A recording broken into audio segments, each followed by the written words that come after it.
Something why are you worried if Kobe Bryant is in a Call of Duty commercial? It's just strange.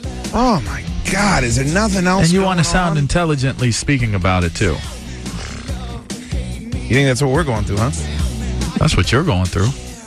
I mean, I've been there, done that. Yeah, I've seen you go through some things like this before.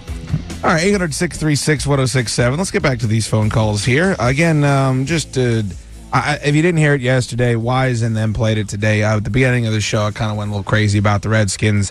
We played a little snippet for you earlier. And it's gotten picked up on a couple different blogs. Most notably, Dan Snyder picked it up on the blog. And some people have agreed with it. Some people have said that this is how Redskins fans feel. And some people have taken umbrage with it. And we're just having an honest and frank discussion as we do every day for 5 hours a day right here. Let's go to Richard in Beltsville. What's up, Richard? Hey, man, dude, what's up, man? Hey, buddy. You know, before you spoke yesterday, I always, because I've been listening to the radio, and I always think you were like a fake fan, but now I know you for real, man.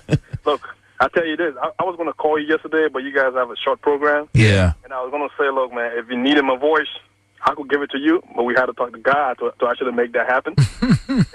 Whatever you said, man, it was 100% right. And you know what, though, man? If any Redskin player have a problem with that, good. Let them have a problem. Let them fix it next Sunday when they go on the field. And in fact, it's not just one Sunday. They should actually put us in the playoff. I don't have no problem with what you said, man. And I listened to the other programs, and then they were saying that you were probably out if I'm a real fan and a diehard fan. If I'm out, I said no.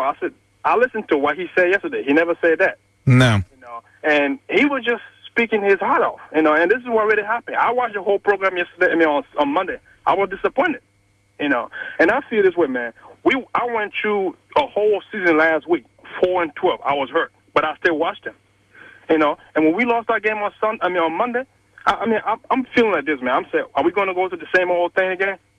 So dude, do not change the thing, man.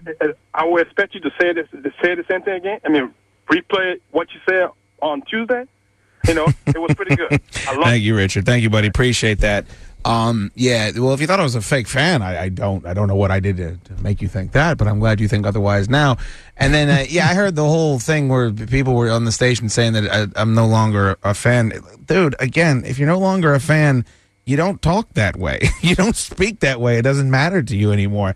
It's just like when you have to keep saying, "Oh, I'm over that chick," over and over. Well, no, you're not, or you'd stop talking about it. Very true. You shut your mouth. We've all been there. Let's go to Jeff in Alexandria. What's up, Jeff? Hey, man, you're exactly right on that. Yeah.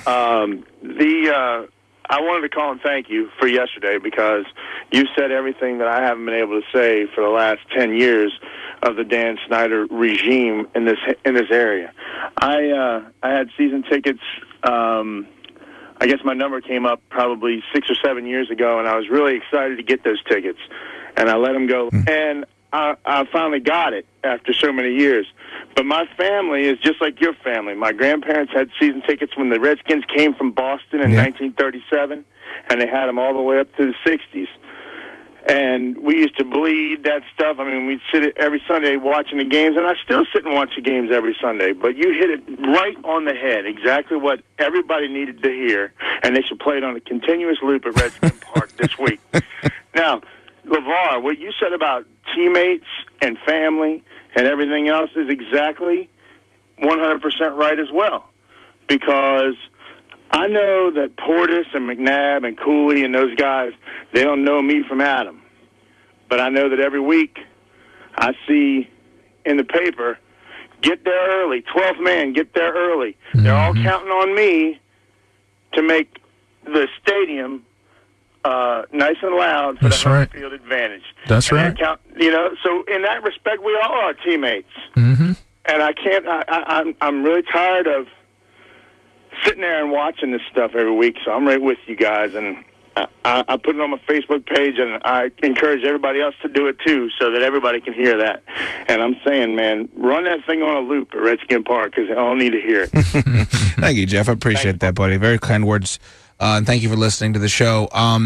In one way, I almost have more respect for a team like the Lions that has never had success because they're rewarded by. I mean, they're busting their ass. They're trying everything they can, but they're not having the financial benefits of having a huge, wonderful, deep, rich history like the Redskins are. The Redskins are in this just wonderful situation where they can suck as much as they want and still make boatloads of money and still make dump trucks full of cash. And as a fan of the team, I'm absolutely sick of it. And that's why when you go out there and you allow 28 points in the blink of an eye, it's too much. It's too much for those of us that have been suffering through this for years and years and years to put up with. And that's why you have people freaking out. That's why you have people, screaming about how they're going to sell their season tickets. You have the luxury of resting on this history that will probably sell tickets and merchandise for you for years and years and years, and you don't even have to go out there and win. I don't care why you're not winning. I don't care if I forgot it was the Brooding, I think it's broodingburgundy.com. I believe that is the name of the blog. The guy asked me, he goes, well, do you believe Dan Snyder doesn't want to win? Is that what you're saying? I don't care. I don't care if Dan Snyder wants to win. He's not. He's not winning, and in the process, he's charging me an enormous amount of money based on something that he had nothing to do with. Dan Snyder, you're a big Redskins fan? Great. Love it, buddy. Let's go have a beer together. So am I. I'm a huge Redskins fan, too. That doesn't give you a right to take advantage of the rest of us. That doesn't give you a right to charge the prices and sue the people and do all the same crap. I'm not going to sit here and judge this up. I don't want this to be a bash session. I love that team. LaVar loves that team. That's not what this station is about. We are about you being held accountable, and that's what that meltdown yesterday was about, in my opinion. Mo in Alexandria, what's up? Hey, man, how you doing? What's going on? Yo, man, I would just like to say it's an honor to speak to you, man, after how you went off last night or yesterday. Thank you, Mo. You know what I mean? Like, that was epic, bro. You spoke for all of us. You know what I mean? The culmination of hoping on this season with Shanahan and the new general manager and all that. Yesterday was the weekend game was a blow up, man. And I just think you need a promotion. Your bosses need to give you a promotion. Well, I'm already, unfortunately, I can't get promoted any higher, Mo. I'm sitting here. We do the biggest sports talk show in Washington, D.C., and I'm with one of the biggest names in Washington, D.C. I'll take a raise, but I think a promotion is out of the question. Yeah, man. I mean, you got the sports radio websites buzzing right now. Like on Bleeding Green, the Philly fan website, they're talking about you. They're saying 100% correct. This dude knows what he's talking about. Right. Like you're buzzing right now. And when you said that your family goes out and spends money on merchandise and memorabilia, I do the same. Like last Black Friday, I spent $150 on a Redskins jacket. You know, and it's like every year I'm spending and nothing's coming through. And it's like we need to boycott season ticket holders.